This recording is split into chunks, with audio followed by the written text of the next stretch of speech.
Welcome to Destinations, the podcast that's all over the map. I'm your guide, Zach. Fasten your seatbelts because we are about to take off.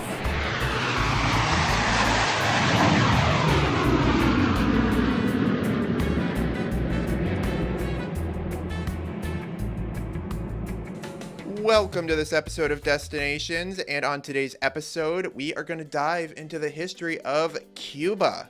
That's right, I got a chance to visit this island nation last year, and it really should have been called Zach's Gone Wild. Really should have. One of the things I got to hear was the history, so I'm about to share some of the things that I didn't even know about the country with you guys. Cuba's original inhabitants were the Siboney and the Guantanamo people. About 1,000 years ago, the Taino people from Venezuela took over the island, and in 1511, forces from Spain defeated the Taino and claimed the island as a Spanish territory. The Spanish forced many of the Taino people into slave labor.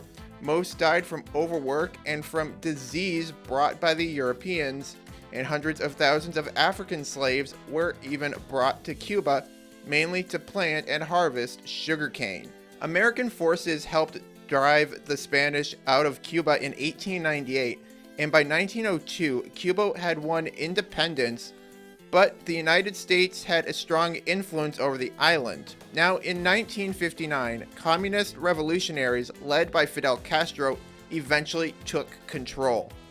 Fun fact about Castro is that he once delivered what would be the longest speech at the United Nations.